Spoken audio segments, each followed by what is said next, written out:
Alam nyo bang ito na ang pinakamasarap na maluluto mo sa paa ng manok? Yes, guys! Sa ganito kasing paraan ang pagluluto nito ay mas sumasarap at mas magiging malasa yung pangkaraniwang luto natin sa paa ng manok. Siyempre, gagawa din tayo dyan ng special na sarsa para mas pasarapin pa itong dish na gagawin natin.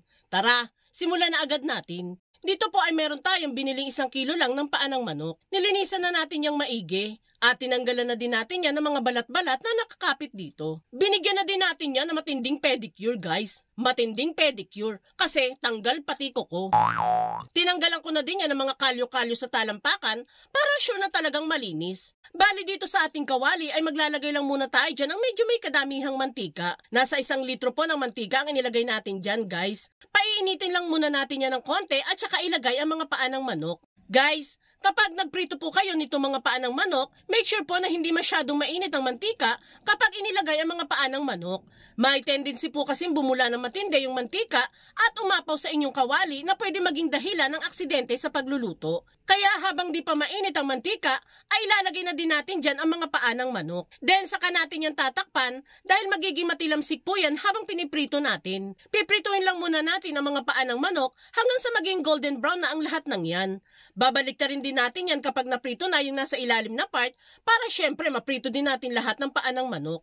At habang piniprito natin ang mga paa ng manok, ay gusto ko lang pong pasalamatan sila Ma'am Jenny Borja ng Northern Samar, Ma'am Edeline Mondala from Scotland, UK, at si Ma'am Lorna Santos ng San Pedro, Laguna. Thank you po lagi sa panonood mga madam ko. Once po na mag-brown na at maprito na natin lahat ng mga paa ng manok, ay pwede na po natin yang hanguin.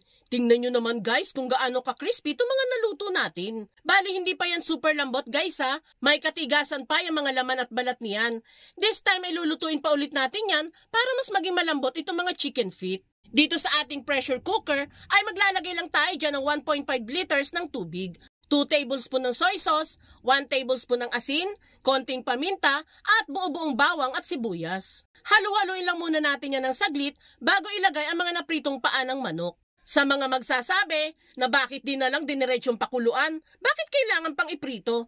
Mas nakakadagdag kasi sa sarap ng dish natin ang pagpiprito nito guys. Nagbibigay kasi ito ng medyo malapit na lasa sa lechong kawali na may sarsa. Ganun po ang magiging lasa niyan kapag prinito muna bago palambutin. Kung wala naman po kayong pressure cooker guys, pwede nyo po itong pakuluan ng 30 to 40 minutes. Pero sa may mga pressure cooker, lutuin lang po natin ito ng 15 minutes. Yan guys, after ng 15 minutes ay pinasingaw ko na yung pressure cooker dito at saka binuksan. Sa tinginan pa lang guys, talaga namang super lambot na no?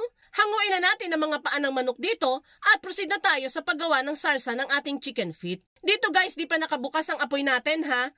Sa ating kawali ay pagsasama-samahin ko lang dyan ng 1 boteng ketchup, half cup ng tubig, 2 tablespoon ng soy sauce, 1.5 tablespoon ng asukal, hiniwa-hiwang sibuyas at bawang, konting paminta, at preferred ninyong seasonings.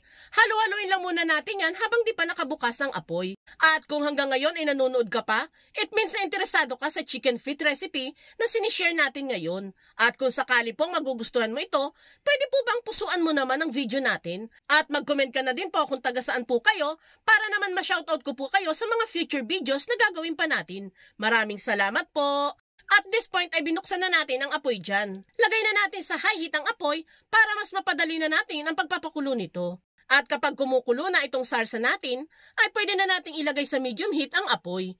Then saka natin ilagay dito yung mga napalambot nating paa ng manok. Saka natin yan itostos para lahat ng paa ng manok ay makuvera ng sarsa. Sa mga mahihilig sa mga maaanghang, pwedeng nyo po itong lagyan ng sili or chili powder para magkaroon ng konting kick ng spiciness itong dish natin. Pagkalagay dito ng paa ng manok, ay lulutuin na lang natin yan ng 3 to 5 minutes hanggang sa kumapit lang ang sarsa sa paa ng manok.